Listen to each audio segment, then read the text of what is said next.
성도님들 반갑습니다. 우리 6월을 호국 보훈의 달, 호국 충정의 달이라고 말합니다. 그리고 그 5월 달의 마지막 주일이 되었고 오늘이 또 6월 25일입니다. 저는 또 월요일 날 우리 부대에서 52사단에서 또 역시 구국 기도회 예배에도 또 참석을 했고 그렇게 했습니다.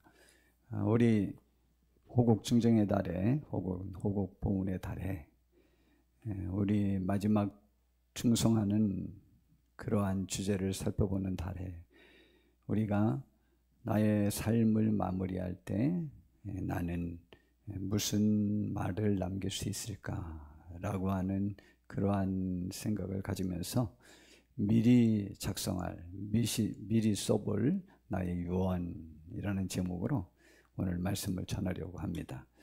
성도님들이 지금 만약 유언을 미리 작성해 본다면 어떤 내용으로 작성하시겠습니까? 저는요, 지난주 월요일인 6월 19일은 아침 5시에 일어나서 한 7, 8시, 저녁 7, 8시까지 정말 쉴 틈 없는 아주 피곤하고 힘든 시간을 지냈는데 그날 하루는 무지무지하게 행복했고 또 그리고 오늘 말씀을 전할 이 말씀을 그냥 하루 종일 정말 쉴 틈 없이 구상하면서 하루를 보내봤습니다. 근데 이상스럽게 그날 행복하고 좋았는데 저의 마음속에서는 상당히 많이 정말 한 번도 쉬지 않고 마음속으로는 울면서 또 다녔습니다. 두 가지 마음이 저에게 들었습니다. 예수님께서 그 돌아가시기 전에 미리 말씀하신 것이 있습니다. 예수님이 돌아가시기 하루 전에 그 제자들에게 3년 동안의 자기의 삶을 이렇게 돌아보면서 자기와 함께 있었던 그 제자들에게 고마움의 표로 말씀을 하신 게 있습니다. 그 말씀은 제가 자주 인용하고 말씀드렸던 것인데 너희는 나의 모든 시험 중에 항상 나와 함께한 자들인즉 내 아버지께서 나라를 내게 맡기신 것 같이 나도 너희에게 맡겨 너희로 내 나라에 있어 내 상에서 먹고 마시며 또는 보좌에 앉아 이스라엘 12지파를 다스리게 하려 하노라. 그냥 한마디로 말하면 너희들이 나와 함께 하려고 하면 시험거리가 분명히 있었을 텐데 나와 함께 해줘서 정말 고맙다. 이 말을 하셨어요. 그러니까 심중에 있는 것을 돌아가시기 직전 운명할 때가 아니고 하루 전날 예수님의 마음속에 오랫동안 깊이 사로잡혔었던 것을 이제 내일 죽을 것을 아셨던 예수님이 제자들에게 그런 말씀을 하셨습니다. 그리고 십자가에서는 마지막으로 십자가에서 그 6시간 계시는 동안에 더 많은 말씀도 하셨겠지만 기록된 것은 7번이에요. 6번은 이제 별것도 다 잊어버려. 가상 7원, 그러니까 7원이구나. 7번 말씀하셨는데 그 중에 마지막이 다 이루었다라는 말씀이고 또 그리고 아버지여 내 영혼을 받으소서 하고 돌아가셨거든요. 근데 저는 제가 저의 삶을 마무리할 때 제가 하나님 앞에서 가지고 갈 수 있는 것 그리고 나는 무슨 말을 할 수 있을까라고 했는데 제가 저의 삶의 여러 가지 많은 것들을 생각해 봤는데 제가 하나님 앞에 가서 제가 이런 사람입니다 라고 말할 수 있는 것이 아주 강력하게 제 마음속에 떠오른 게 있어요. 이것은 내가 하나님 앞에 가지고 갈 수 있다. 하나님, 만약 올해 내가 죽는다면 하나님, 저는 38년 동안 목회했는데 제가요 우리 성도님들이 울 때 내가 함께 울어줬고 그들이 웃을 때 함께 웃어줬어요. 근데 이게 하루 종일 저를 사로잡는 거예요.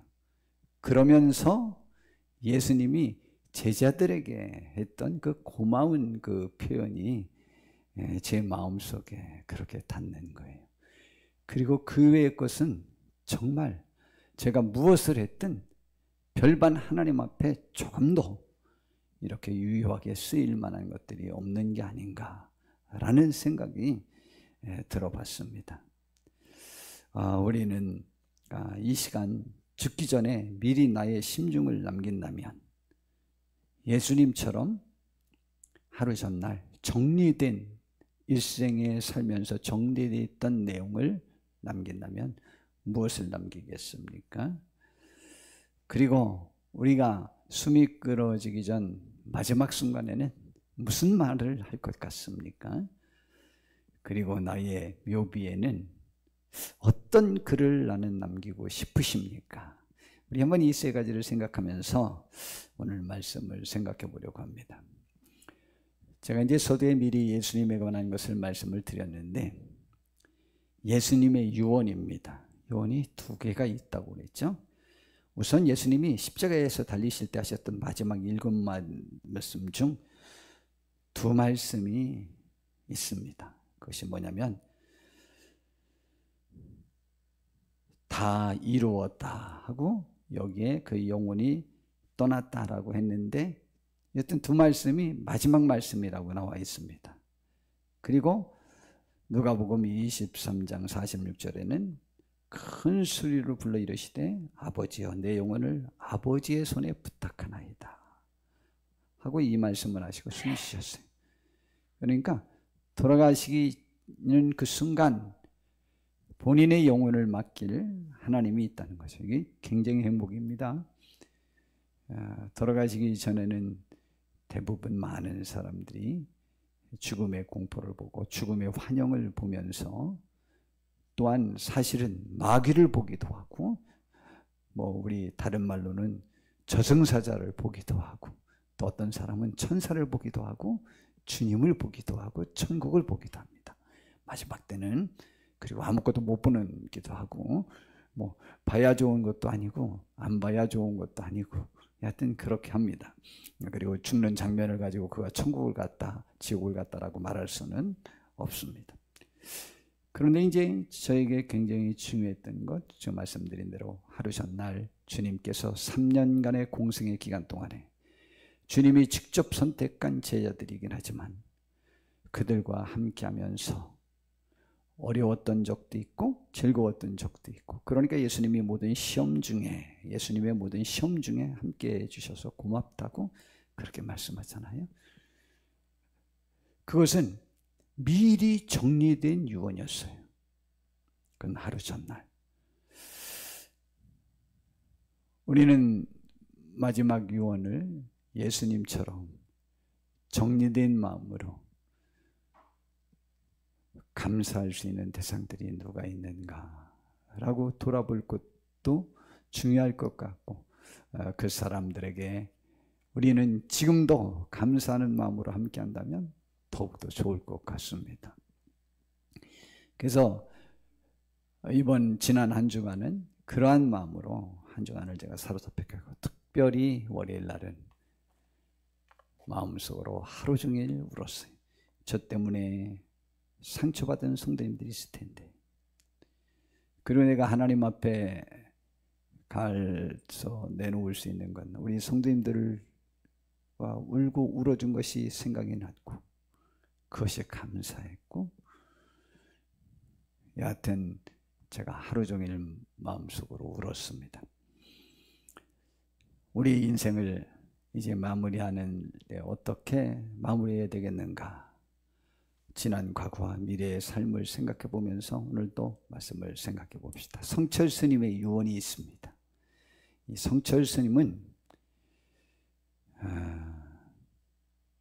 그 당대에 세계에서도 아마 가장 나름대로는 영향력 있는 스님이었습니다. RQ가 168이라나 178이라나 100 얼마라나 그런데다가 아예 어려서부터 모든 학문을 거의 다 섭렵했어요. 공부를 그렇게 많이 한 사람이 없어요.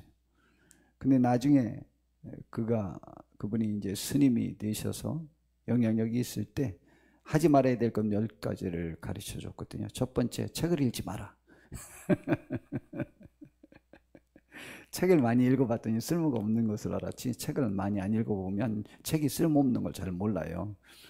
그러니까 책을 읽지 마라. 그러면서 뭐 게으르지 마라, 뭐하라, 여러 가지 이제 말씀을 많이 하셨는데, 여하튼 우리 곁에 있었던 부처, 살아있는 부처라는 별명을 들은 그러한 성철 스님입니다. 성철 스님이 돌아가신 다음에 그 서울대에서 등 중에 7명인가 몇 명이 여하튼 출가를 했어요. 그 정도로 영향력이 있었고, 사실은 성철 스님이 아니었더라면 우리 한국 불교가 지금처럼 체계를 잡고 정상적으로 쓸 수 없었어요. 그때 막 해방 이전에 스님들이 아내들도 많고 막 여러 가지 복잡한 것들이 너무 많았거든요. 그래서 정말 와해 위기에 놓였는데 성철 스님이 등장함으로 인해서 현재의 조계종이 자리를 잡은 겁니다. 그리고 성철 스님은 자기가 조계종 총정으로 이렇게 선택되는데도 불구하고 그 모임에 가지도 않고 그 업무도 보지도 않고 그냥 우리말로는 기도 이렇게 그렇게 하고 있는, 그리고 8년 동안을 눕지도 않고 이렇게 지냈었던 기록적인 것이 너무 많아요. 그런데 예수님처럼 이 성철 스님이 미리 유언을 했어요. 그리고 열반 이제 막 죽기 전에 남긴 말들이 있어요. 열반송이 있어요. 아주 이 두 유언 때문에 잘못하면 조계종 갈라지고 불교가 날아갈 뻔했어요. 우리나라에서. 지금도 논쟁거리인데, 여하튼 그가 마지막 유언 중에, 이거는 이제 돌아가시기 얼마 전에 이제 말을 한 거예요. 내 인생을 잘못 선택했다. 나는 지옥에 간다. 내 죄는 산보다 높고 바다보다 깊은데 내 어찌 감당하랴. 내가 80년 동안 포기한 것은 헛것이로다. 우리는 구원이 없다. 죄값을 해결할 자가 없기 때문이다. 딸 피리와 54년을 단절하고 살았는데 죽을 임종시에 찾게 되었다. 피리야, 내가 잘못했다. 내 인생을 잘못 선택했다. 나는 지옥에 간다. 라고 이렇게 그 딸에게 유언을 남겼습니다. 이 따님이 학교 선생님이셨는데 아버님 성철 스님을 모시려고 그것도 그만두고 그렇게 했다가 이제 나중에 스님이 되었습니다. 그리고 열반송이라는, 죽기 전에 바로 이 시를 쓴 게 있어요. 일평생 남녀무리를 속여 미치게 했으니 그 죄업이 하늘에 미쳐 수미산보다 더 크다. 산채로 불의 압이 지옥으로 떨어지니 한이 만갈래나 된다. 한 덩이 붉은 애가 푸른 산에 걸렸구나. 그리고 이제 막 숨이 끊어지기 전에 석가는 원래 큰 도적이요 달마는 작은 도적이다. 서천에 속이고 동투에 기만하였네. 도적이요 도적이요. 저 한없이 어리석은 남녀를 속이고 눈을 뜨고 당당하게 지옥으로 들어가네. 한마디 말이 끊어지니 일천성의 소리가 사라지고 한 칼을 휘두르니 만리의 송장이 절비하다. 알든지 모르든지 상신실명을 면치 못하리니 말해보라, 이 무슨 도리인가. 작약꽃에 보살이의 얼굴이 열리고 종려잎에 야차의 머리가 나타난다. 모구에 물새가는 무게가 7근이요 발밑의 지옥은 괴로움이 끝없도다. 석과 미타는 뜨거운 구리샘물을 마시고 가석과 하나는 무쇠를 먹는다. 몸을 날려 백운 난간을 쳐부수고 손을 휘둘러 황금줄을 끊어버린다. 산이 우뚝우뚝 솟으며 물은 느릿느릿 흐르며 잣나무 빽빽하며 바람이 쌩싱싱 분다. 사나운 용이 힘차게 나니 푸른 바다가 넓고 사자가 고함 지르니 조각달이 높이 솟았네. 알겠느냐? 1, 2, 3, 4, 5, 6, 7이여. 두견 세우는 곳에 꽃이 어지럽게 흩어졌네 라고 하고 억 하고 숨 멎었습니다. 어떻게 생각하십니까? 불교 현재 조계 중에서는 이것을 미화해서 많은 설법을 합니다. 진정한 부처는 지옥에 가야 된다는 거예요. 지옥에 있는 사람들을 구원하기 위하여.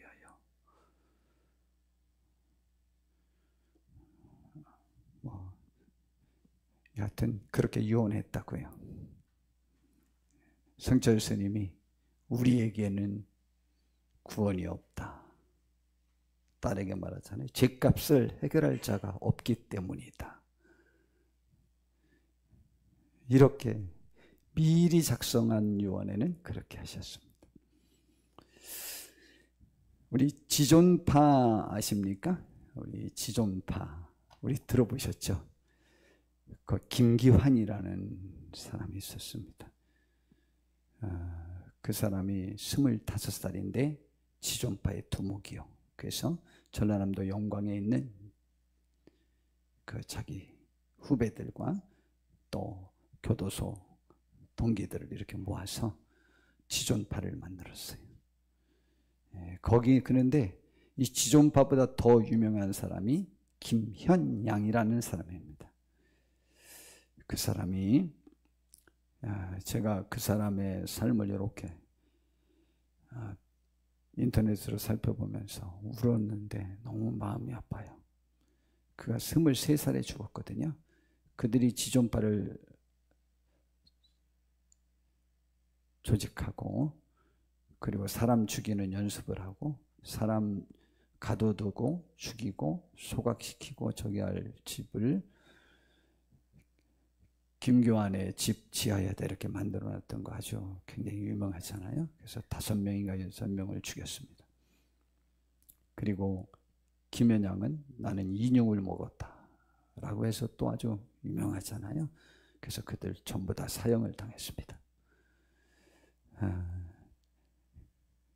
뭐 약간 곁길인데 거기에서 우리 김현양이 풀어준 사람이 있습니다. 절대 그런 사람이 아닌데 그 둘이 가서 서울 시내에 가서 경찰서를 다 돌아다니면서 신고를 했는데 우리 관할이 아니니까 관할 경찰서에 가서 신고하라고 서울 시내 몇 군데 경찰서를 다 돌았는데 다 거절했답니다. 경찰들 대단하죠?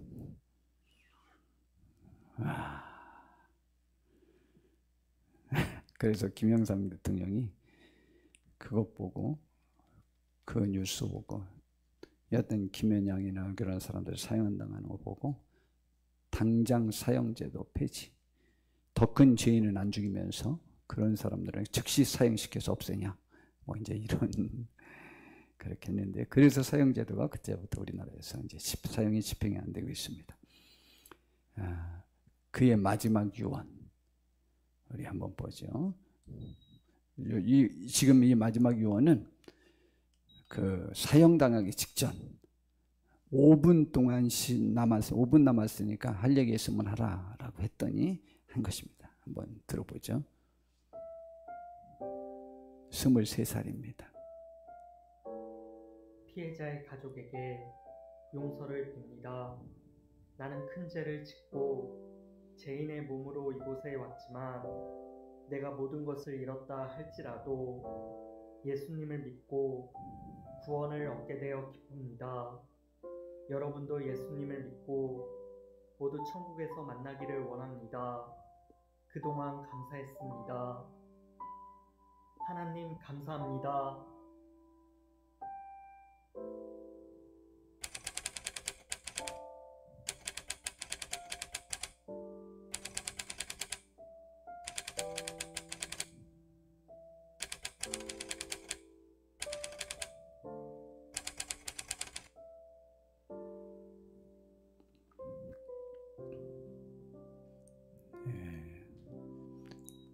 성철 스님 유언과 김현양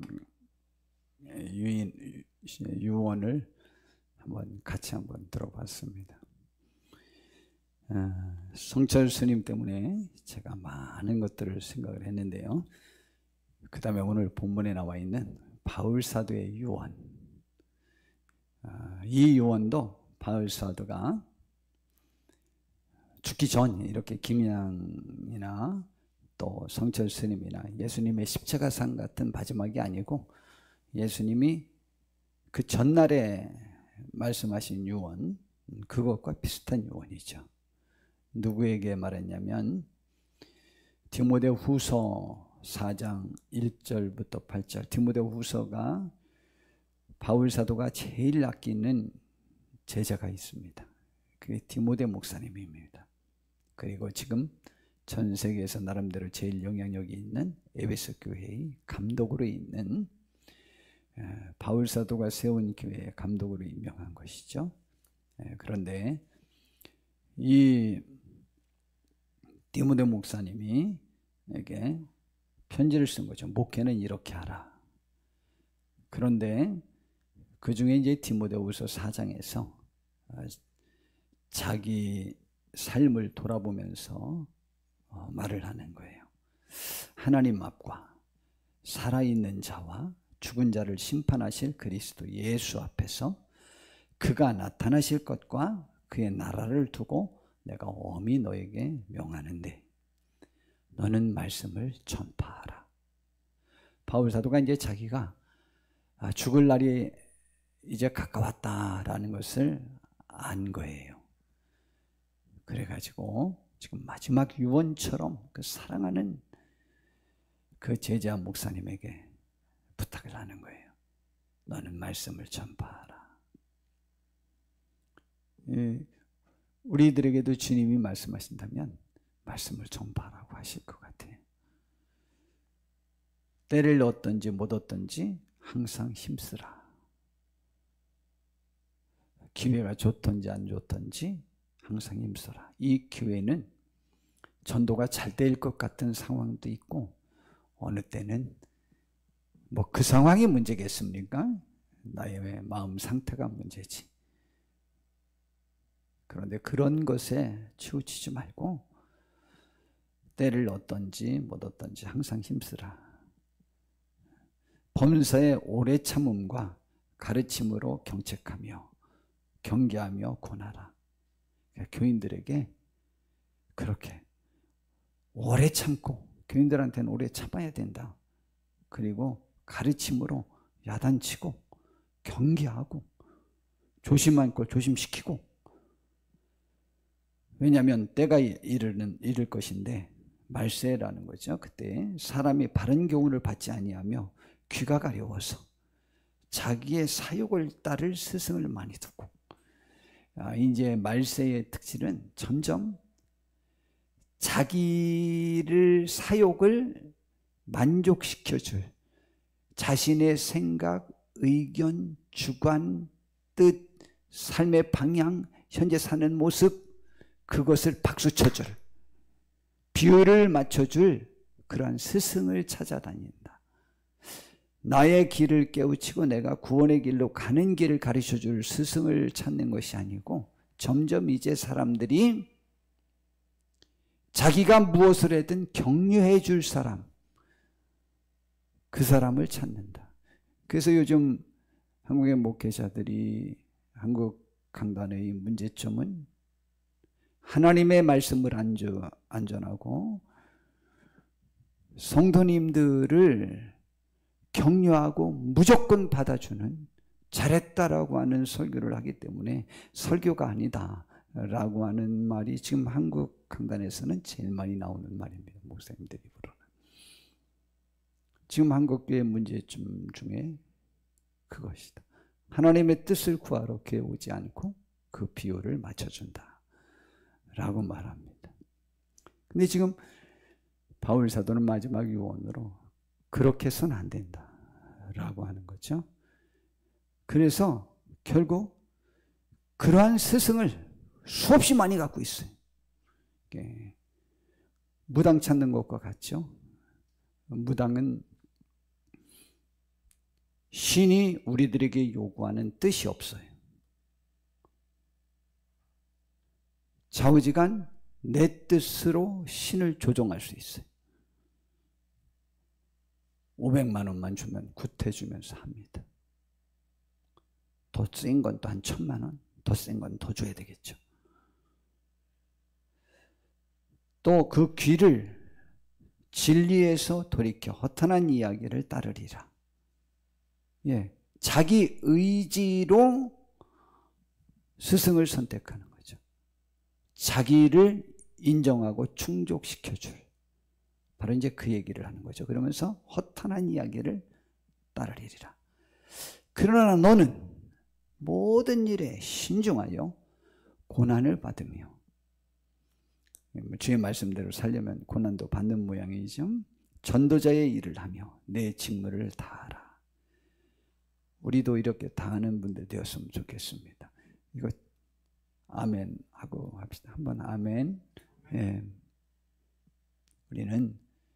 우리는 전도자의 일을 하고 우리의 직무를 다하셔야 됩니다. 주께 가면 전도자의 일을 가려면 예수님의 제자들과 함께 그 길을 갔는데 좌우지간 시험거리도 있고 울고 웃어야 되는데 그때 함께 쉬는 분들이 복된 분들입니다. 우리 그렇게 교회와 하나 되어서 그렇게 할 수 있길 바라고요. 그리고 이제 오늘 본문에 있는 말씀입니다. 전제와 같이 제물처럼, 제사 드릴 때 드려지는 제물처럼 내가 벌써 부어지고 내가 이미 거기에 다 바울 사도의 삶 자체가 이미 벌써 제물로 다 드려졌죠. 벌써 부어지고 나의 떠날 시각이 가까웠도다. 이제 내가 곧 죽을 것 같다. 순교할 것 같다. 그런데 그때 바울 사도가 본인이 여지껏 하나님을 만날 자신감 살았던 삶 속에서 지금 하나님을 만날 그 축복을 자신 있게 바라볼 수 있는 근거를 표현을 합니다. 나는 선한 싸움을 싸우고 나의 달려갈 길을 마치고 믿음을 지켰기 때문에 이제 후로는 나를 위하여 의의 면류관이 예비되었으므로, 선한 싸움 다 싸우고 아까 찬양에서 그랬죠. 예비되었으므로 주곧 의로우신 재판장이 그날에 내게 주실 것이고 내게만 아니라 주의 나타나심을 사모하는 모든 자에게도니라. 우리도 주님이 나타나셔서 산자와 죽은 자를 심판하실 그분 앞에 서서 그분이 상과 벌을 내리실 때에 우리는 그분의 상을 확신하고 기뻐할 수 있는 그것을 고대하지 않는 사람은 그 삶을 살지 않아요. 관심이 없으니까. 근데 그 상을 사모하는 우리 모두에게 다 주실 거라고 말했어요. 바울 사도의 유언 중에 본인이 한 것을 지금 말하는데 7절에 있는 말씀을 한 도막씩 나눈다면 나는 선한 싸움을 싸웠다. 싸움은 둘 다 나쁜 놈들이 안 바뀌어요. 전 제가 아주 굉장히 싫어하는 말 중에 하나가 싸우는 것들은 둘 다 똑같은 거야 라는 말을 제가 굉장히 싫어합니다. 교통사고 나면 둘 다 잘못이야? 아니요. 10대 0도 있고 1대 9도 있고 2대 8도 있고 3대 7도 있고 6대 4도 있고 5대 5도 있고 그래요. 다 똑같다고요? 싸우면 다 똑같다고요? 러시아나 우크라이나나 다 꼭 똑같아? 아니요. 그렇지 않아요. 이순신 장군이나 그 일본 도요토미 히데요시는 그때 사람 아닌가? 어디 사람이 하여튼 그때 일본 장수나 이순신 장군이나 둘 다 똑같은 것들이야. 왜 싸워? 우리나라 왕이나 일본 황제나 다 똑같은 것들이야. 너 왜 싸워? 싸우는 것들이 다 똑같은 것이지. 그러면 안 됩니다. 여러분 진짜 그러면 안 됩니다. 그런데 너무 많은 사람들이 무책임하게 그렇게 말합니다. 싸움엔 선한 싸움도 있고요, 악한 싸움도 있어요. 악한 사람들이 싸움은 더 많이 합니다. 그리고 자기의 악한 목적을 이루려고 싸우죠. 선한 사람은 선을 목적으로 자기 삶을 바쳐서 싸웁니다.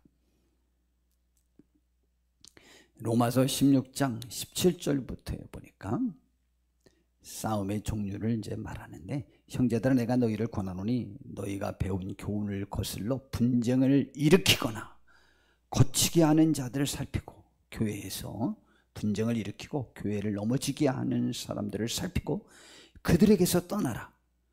이 같은 자들은 우리 주 그리스도를 섬기지 아니하고 다만 자기들의 배만 섬기나니, 물질적 유익과 자기들의 이익, 자기의 유익을 하기 위해서 교회를 그렇게 만든다는 거죠. 교활한 말과 아첨하는 말로 순진한 자들의 마음을 미혹하느니라. 너희의 순종함이 모든 사람에게 들리는지라. 그런데 로마 교회는 참 하나님 말씀에 순종하는 것이 많이 들린다. 그러므로 내가 너희로 말미암아 기뻐하노니 너희가 선한 데 지혜롭고 악한 데 미련하기를 원하노라. 그랬어요. 선한 데에는 우리가 그냥 반짝반짝해서 하는, 악한 것은요 우리가 미련해가지고 할 줄을 몰라요. 어린아이처럼 미련하라라는 것은 어린아이처럼 하라. 악한 일에는 기능자, 숙련된 사람이 되지 마라, 이제 그런 얘기죠. 선한 일에는 전문가가 되라 라는 거죠. 지혜로워야 되는 거죠. 그러면 평강의 하나님께서 속히 사탄을 너희 발 아래에서 상하게 하시리라. 우리 주 예수의 온 은혜가 너에게 있을지어다. 에베소서 2장 10절에 우리가 그가 만드신 바라 그리스도 예수 안에서 선한 일을 위하여 우리는 지으심을 받은 자라고 했습니다. 잠언 16장 4절에는 여호와께서 온갖 것을 그 쓰임에 적당하게 지으셨나니 악인도 악한 날에 적당하게 하셨나이다. 당연하죠. 여러분, 우리가 물그릇, 밥그릇은 깨끗한 거로 씁니다. 그런데 똥을 담는 것은 똥통에 담습니다. 거봐, 악한 날은 악한 날에 적당하게 줬다고 그러니까 내가 악한 것은 내가 하나님이 할 일에 내가 쓰임받으려고 태어난 거야. 별 희한한 말들. 우리는 선한 일을 위하여 지으심을 받은 자라고 다시 다른 대목에 이 말씀보다 더 많은, 몇백 배 많은 말씀으로 우리는 선한 일을 위해 하나님의 영광을 위하여 지음받은 자라고 말합니다. 우리는 선한 일에 쓰임받는 사람 되기를 바랍니다. 선한 싸움을 할 사람으로 부름받는 사람. 선한 싸움 중에 가장 대표적인 것이 구원의 역사에 쓰임받는 것입니다.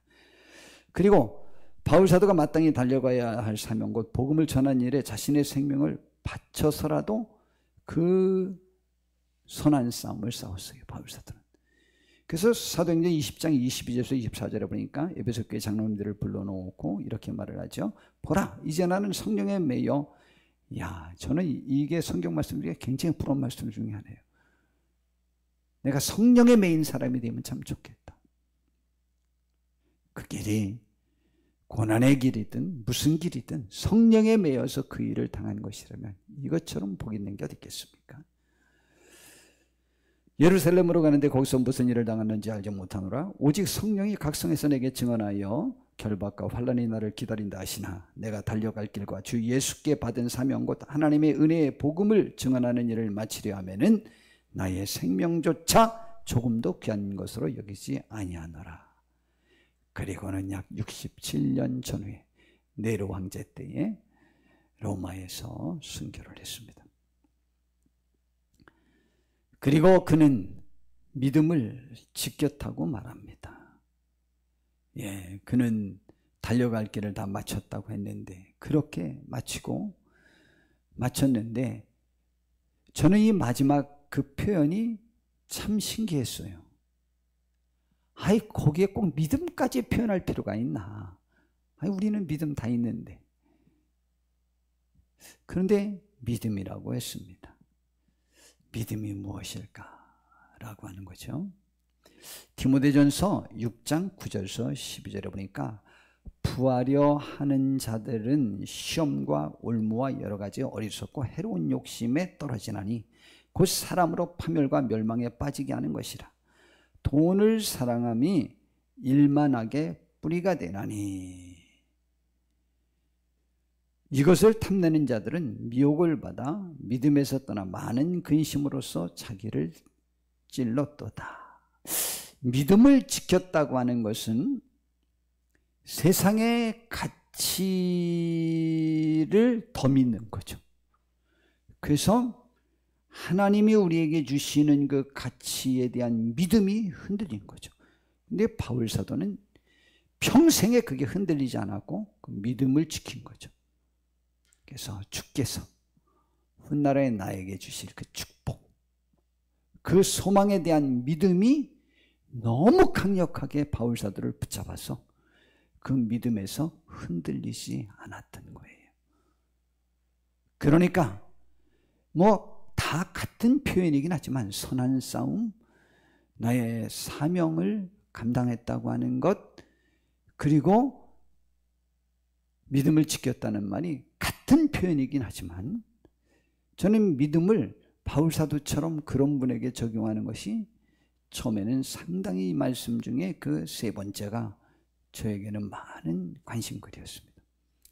그런데 그렇게 결국은 그런 곳에 빠지면 양심이 찔려요. 오직 너 하나님의 사람아, 참 좋죠? 우리를 향한 말씀이기도 하죠. 이것을 피하고 바로 그렇게 물질과 세상 것들, 돈을 사랑함이 일만하게 뿌리가 되나니 올무에 잡히게 되는 거죠. 이것을 피하고 의와 경건과 믿음과 사랑과 인내와 온유를 따르라. 믿음의 선한 싸움을 싸우라. 또 말하죠. 그리고 영생을 취하라. 이를 위하여 내가 부르심을 받았고 많은 증인 앞에서 선한 증언을 하였도다. 그리고 디모데후서 1장 12절에도 이로 말미암아 내가 또 이 고난을 받되 부끄러워하지 아니함은 내가 믿는 자를 내가 알고 또한 내가 의탁한 것을 그날까지 그가 능히 지키실 줄을 확신하노라. 우리는 우리가 믿는 예수 그리스도를, 그 하나님을 확실히 압니까? 바울 사도는 나의 의탁한 것을 그분이 확실하게 이루어 주실 것을 믿는다. 나는 그분을 신뢰한다라고 그랬어요. 그래서 그 길에서 나는 떠나지 않았다. 그리고 바울 사도는 오늘 8절에 마지막으로 자신을 구원해 주시고 사도의 직을 맡겨주신 주님께 충성한 자신에게 주어진 축복을 분명하게 이루어 주실 신실한 주님을 신뢰했다고 또 이야기합니다. 이제후로는 나를 위하여 의의 면류관이 예비되었으므로 1장 12절에 있는 말씀과 사실은 같은 내용인데 주 곧 의로우신 재판장이 그날에 내게 주실 것이며 나에게만 아니라 주의 나타나심을 사모하는 모두에게니라 그랬어요. 우리가 바울 사도처럼 이 믿음을 갖고 있고 우리도 그것이 우리에게 주어질 것을 확신하여 해서 이 세상 삶에서 충분히 이기고도 남을 수 있는, 넉넉히 이기느니라 성경에 그랬잖아요.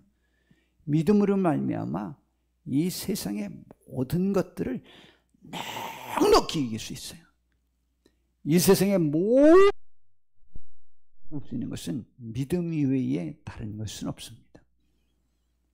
넉넉히 기고도 남음이 있습니다. 물질이 내가 지옥 가는 걸 못 막아서 성철 스님 가장 고생해서 구주만하면 수도에 정진했던 분이요. 모든 것을 절제했고 모든 것을 버렸던 분이요. 근데 인생 삶 전체를 후회하잖아요. 난 지옥에 가는구나. 우리에겐 구원자가 없다.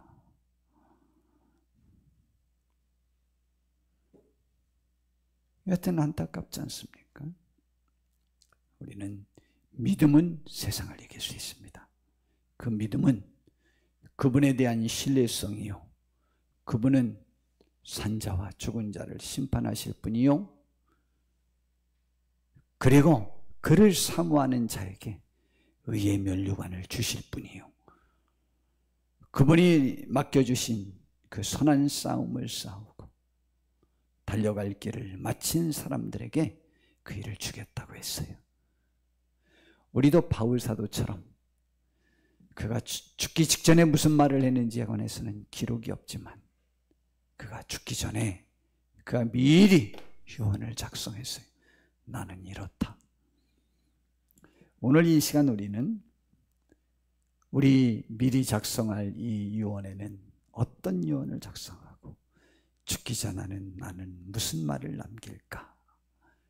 그리고 나의 묘비에는 무엇이 쓰여지길 원하는가? 한번 생각해 봅시다.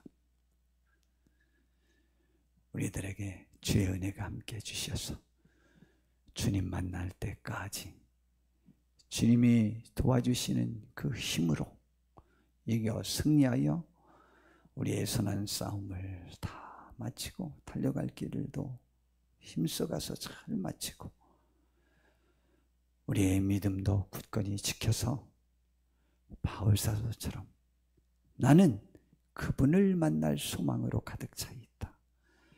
그분이 나를 외면하지 아니하시고 반드시 그분은 약속하신 대로 이루어 주실 분임을 내가 믿고 나의 죽음을 기다리노라 라고 말할 수 있는 우리가 되고 우리와 관계됐던 사람들에게 예수님이 그 전날 밤 그의 마음속에 깊이 있었던 것을 정리하면서 그 제자들에게 고마움을 표했듯이 우리도 우리와 함께 있었던 모든 사람들에게 고마움을 표할 수 있는 믿음의 눈이 띄어지기를 바라고 그로 인하여 감사하면서 서로가 위로되고 나의 살아있음이나 죽음이나 똑같이 나와 관계되는 사람들에게 위로와 힘이 될 수 있는 우리 모두가 되기를 바라며 그분 나라 바라보면서 기뻐하면서 승리하는 우리가 되길 바랍니다.